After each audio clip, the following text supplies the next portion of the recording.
Goeiemôre, is Here Victor. Is Jacob vir hierso, 25 Junie 2024 en ons gaan aan met ons generiese noodplan uitsendings. Goed, ons het laas bietjie gepraat oor die vyand en ons is besig met hoofstuk 2. So kom ons gaan aan met die vyand en vyandelike vuurwapens en hulle vermoë. Ons kyk bietjie na wat gewoonlik gebruik word, maar voordat ons verder gaan, ons het in die vorige uitsending 'n bietjie gepraat oor getalle en hoe baie organisasies mense bang maak met getalle, sodat mense bang is en by hulle aansluit en dan kan hulle so ledig geld invorder en eintlik hulle eie sakke verryk. Kom ons kyk na statistieke. Statistieke jok nooit. Wiskunde is die taal van die heelal en dis onemosioneel. Ons het laas genoem en ons het dit in ons vorige boodskap se PDF was dit reeds gedruk. Maar kom ons praat gou 'n bietjie vinnig oor getalle. Ons herhaal dit net gou weer vir die wat dit nie gelees het nie. Nou statisties neem slegs tussen 10 en 15% van 'n bevolking deel aan 'n gewapende aksie. Dit sluit passiewe deelnemers soos verkenners, joernaliste, opswepers en agente in. Nou laasgenoemde maak die grootste deel van die oproeriges uit. Die wat werklik fisies die wapen opneem en veg, is onder 10%. Nou ja, die teikengroep se ongevalle is telkens ook so in die omgewing van 10%. Nou, om dit te bevestig, of om 'n bietjie vir julle agtergrond te gee op dit, gaan ons kyk na 'n paar volksmoordgevalle en statistieke. Nou, ek het net so, wat ek tel gou, 1, 2, 3, 4, so 5 gaan navors, maar julle is welkom om julle eie navorsing te gaan doen, en vergeet bietjie van al die drama en al die pyn en lyding en smart en kyk net na getalle. Goed, dis waarna ons kyk. Nou ja, ek weet nou nie of ek al hierdie woorde of name goed kan uitspreek nie, maar vergewe my maar. Goed, ons kyk eers na Rohingya. Ek weet nie of ek dit reg uitspreek nie. Gaan kyk maar op die PDF. Dit het in 2016 gebeur. Nou, hulle populasie was so tussen 1 en 1,3 miljoen mense in 2015. Nou van Oktober tot Januarie 2016 was daar 'n poging gewees deur 'n weermag, die Myanmar weermag, om hulle uit te wis. Daar is tussen 9.000 en 43.000 mense dood van hierdie 1 tot 1,3 miljoen. Dit is maar 4,3% van die populasie. Neem in ag, dit was 'n weermag wat probeer het om 'n populasie uit te wis. 'n georganiseerde weermag. Hulle het maar slegs 4,3% van die populasie uitgewis gekry. Ja. Dan in Irak, 2014, die Iraqi Turkmen, uit 'n populasie van 3 miljoen, is 3.500 bevestig as dood en 4.500 is steeds vermis. Dit is 0,26% van die populasie. En hierdie het gebeur in 2014. Yazidis, ook in 2014. Uit 'n populasie van 700.000 is minder as 5.000 dood. Dit is 0,71% van 'n populasie. In Darfur, 2003, is 200.000 uit 'n populasie van 3 miljoen Darfur mans, 744.000 vir, en Mazalit, 297.000 populasie, en Zagawa, 171.000 populasie. So, daar is net 200.000 uit hierdie, kom ons maak gou vinnige somme, 4 miljoen. 200.000 uit 4 miljoen is doodgemaak. Dit is maar 5% van die populasie. Nou die welbekende een, almal praat altyd van Rwanda. Nou in Rwanda is daar tussen 500.000 en 800.000 Tutsis vermoor. Nou dit is baie. Maar dit is maar slegs 7% van die populasie van Rwanda. So, as ons kyk na statistieke, na wiskunde, dan is daar nooit 'n volksmoord waar almal uitgewis word nie. En dit is waarmee baie van hierdie regse groepe ons mense bang maak, want hulle sê vir hulle, ons mense, daar gaan 'n massaslagting wees in ons stede en dit gaan die einde wees van die Afrikaner volk. of van die blanke bevolking van Suid-Afrika. Mense, om 4 miljoen mense dood te maak, sit nie in enige house broek nie. Want daai 4 miljoen gaan nie net omdraai en op hulle knieë val en smeek vir vergifnis nie. Hulle gaan begin terugveg. So, kry asseblief hierdie vreesgedagtes uit julle kop uit. Dit is glad nie in lyn met geskiedenis en statistieke nie. Ja, natuurlik, in enige konflik is daar, sê die Engelse collateral damage, of nie collateral damage nie, maar daar is mense wat gaan seer kry en wat gaan doodgaan. Maar daar sal nooit 'n massa uitwissing wees van die Afrikaner of die boervolk in Suid-Afrika nie. So, hierdie mense wat julle bang maak, stuur hulle in hulle kanonne nie. Want hulle is besig met vrees taktiek. Hulle is eintlik besig met 'n sielkundige oorlog teen ons mense in die guns van die vyand. Nou, of hulle dit nou doelbewus doen of onwetend doen, dis maar 'n gewetensvraag wat hulle eendag aan hulle self moet gaan antwoord. Maar moenie bang word nie. Of word bang, wanneer dit laat jou voorberei. Maar moenie paniekerig raak nie. Goed. Soos ek gesê het, gaan kyk weer, of gaan doen julle eie navorsing verder. Goed, kom ons kyk bietjie na die tipiese vuurwapens wat gebruik word tydens revolusies en onkonvensionele streekskonflikte. Nou, ons begin maar van die kleinste kaliber af en ons gaan na groter kalibers toe.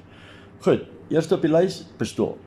Nou ja, mens kry verskillende tipes pistool, jy kry verskillende kalibers.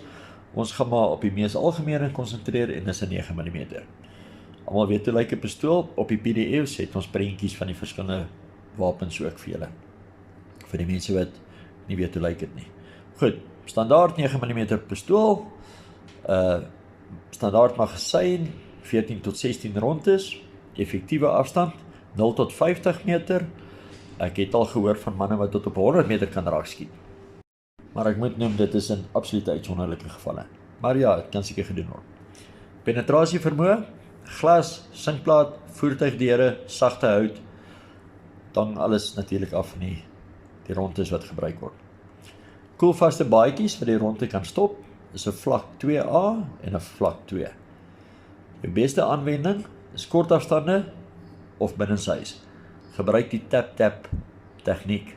Dit is 2 skote na mekaar op dieselfde teiken. Dit is ook baie effektief teen 'n koelvaste baadjie. Onthou, koelvaste baadjie, die Kevlar, is klomp draadjies aan die binnekant wat die ronde vasdraai. Nou as ek dit reg onthou, trek daai ronde wat in die koelvaste baadjie ingaan, trek hy omtrent 'n vierkante 2 of 3 cm vierkante draadjies, trek hy na hom toe om hy ronde vas te hou. So as jy tap en jou groepering is baie goed, die tweede ronde gaan deurgaan. So dan help die koelvaste baadjie niks nie. Maar so altyd tap. Ek weet party weermagdele en spesmagte en goed. 3 skote, 2 in die lyf, 1 in die kop. Ons is maar geleer tap. 2 skote is genoeg. Goed, volgende wapen, AK-47. Standaard magasyn, 20 tot 30 rondes, kaliber 7.62 mm by 39 mm en die tromsnelheid is so 715 meter per sekonde.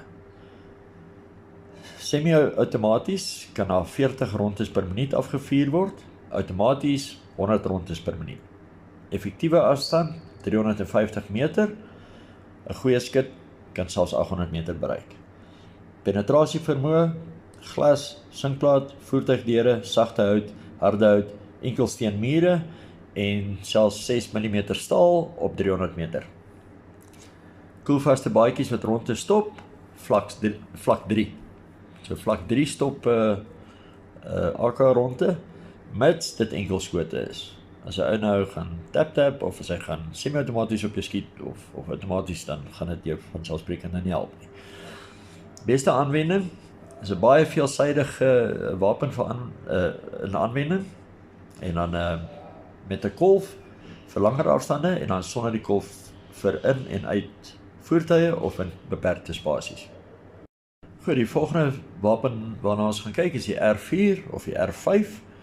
Standaard magasyn 30 rondes, kaliber is 556 mm by 45 mm. Met die R4 is die tromsnelheid 980 meter per sekonde en die R5 is dit 920 meter per sekonde. Semi-outomaties 40 rondes per minuut, outomaties 650 tot 700 rondes per minuut. So julle kan sien, hy is baie vinniger as die AK of op outomatiese 4. Effektiewe afstand 300 meter tot 500 meter. So omdat die kaliber so klein is, het hy nie soveel reikafstand soos die 7.62 nie. Penetrasie vermoë, glas, sinkplaat, voertuigdeure, sagte hout, harde hout, enkelsteen mure. Koelvaste baadjies wat die ronde stop, is 'n vlak 4, mits dit enkelskote is. Beste aanwending, baie veelsidig in aanwending, met kolf vir langer afstande, opgevoude kolf vir in en uit voertuie of in beperkte spasies. Goed, volgende wapen, RPG 7. Standaard magasyn is nie van toepassing nie, hy het nie 'n standaard, of hy het nie magasyn nie. Daar is 'n ronde wat voor in die lanceerbuis indruk, of 'n projektiel. Kaliber 85 mm, teen 115 meter per sekonde, tot 300 meter per sekonde, terwyl hy in vlug is. Effektiewe afstand is 330 meter, en dan die maksimum afstand is 700 meter. Nou die RPG 7 self detoneer op 920 meter, indien dit nie 'n teiken getref word nie. So jy kan op 700 meter kan jy nog 'n ding raak skiet, maar op 920 meter gaan die projektiel homself laat ontplof, as hy nie 'n teiken getref het nie. Penetrasie vermoë, panservoertuie, helikopters, voertuie en baksteen strukture. Ek wou hier ingesit het beton ook, maar ek kry verskillende tipes beton, so ek gaan liewer beton uit die prentjie haal, maar ja, panservoertuie, helikopters, voertuie, baksteenmure. Koelvaste baadjies, vanselfsprekend is daar nie 'n baadjie wat hom gaan stop nie. En dan die aanwending is dit is, of die beskrywing is, dit is 'n skouer gelanseerde anti-panser vuurpyl wat aangewend word teen voertuie en geboue. Goed. Dan die laaste een, seker ook baie bekend, petrolbomme. Nou of Molotov cocktails, soos wat dit ook bekend staan. Dit is basies brandstof, petrol gewoonlik, in 'n glasbottel met 'n materiaallap voor in die nek as 'n lont. Nou daai brandstof kan gemeng word met diesel, dit kan met sand, gewoonlik word daar 30% sand onder die bottel gegooi, want dit help, die brandstof sit dan aan die sand vas, en soos wat die bottel bars, versprei dit dan meer, die vloeistof meer. Wat ook baie keer gedoen word, is daar word seep of kersvas in die brandstof in gerasper, wat dit dan 'n jelly-agtige tekstuur gee, wat ook verder help met die verspreiding en brand na die tyd.